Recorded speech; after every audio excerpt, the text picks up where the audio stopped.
যেটো এজন মিনিষ্টাৰ আহিলে তেখেতসকলে ডাঙৰ ডাঙৰ ভাষণ শুনিবলৈ আমাৰ পাব্লিকে যায় গতিকে হেতু ডাঙৰ একো ফেক্টৰ নহয় হয় আজি আমাৰ প্ৰাইমাৰী অন্তৰ্গত আজি আমাৰ এটা ধুনীয়াকৈ এটা পলিটিকেল এৱাৰনেছ অৰ্থাৎ আমাৰ ইলেকশ্যন কেম্পেইন চলালে তাৰপিছত যেটো আমি দেখা পাইছো এই যেটো চিনাৰী যেটো সেই অঞ্চলৰ যেটো আমাৰ সন্মানীয় ৰাইজসকলৰ যেটো মৰম সেইটো দেখা পাই কিনি মোৰ মনত বহুত আনন্দিত হৈছে আৰু আজি সেই এৱাৰনেছৰ লগত আজি বিভিন্ন দলৰ পৰা আজি আমাৰ বিপিএফ দলত যোগদান কৰিছে তেখেতসকলকো আমাৰ অন্তৰৰ পৰা ধন্যবাদ জ্ঞাপন কৰিছো না হেতুটো একচুয়ালি অলপ আগত আমাৰ সন্মানীয় আজি যেটো কি বুলি কয় হেতু শ্ৰীযুত আমাৰ ৰবিৰাম নাৰ্জাৰী ডাঙৰীয়াই কৈছে খালি মই নহয় এই বিটিসি অঞ্চলৰ আমাৰ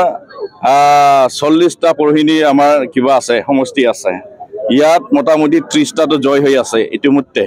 আৰু ইয়াত আৰু এক নম্বৰত আছে এই জুমদাৰ সমষ্টি অলৰেডি তাৰমানে এডভান্স পাব্লিকে বা আমাৰ সন্মানীয় বঠাসকলে জয় কৰি দিছে বুলি আজি আমি ক'ব পাৰো নাই তেনেকে প্ৰভাৱ নপৰে যেটো তেখেতসকলে আজি হেলিকপ্টাৰ বা তেনেকে ডাঙৰ ডাঙৰ গাড়ী লৈ কিনি আহিছে গতিকে ডাঙৰ গাড়ী আহিলে আমাৰ পাব্লিকে চাব যায় হেলিকপ্টাৰ আহিলে পাব্লিক চাব যায় সেই কাৰণে হেতু আমাৰ কাৰণে ফেক্টৰ নহয় যেটো এজন মিনিষ্টাৰ আহিলে তেখেতসকলে ডাঙৰ ডাঙৰ ভাষণ শুনিবলৈ আমাৰ পাব্লিকে যায় গতিকে হেতু ডাঙৰ একো ফেক্টৰ নহয়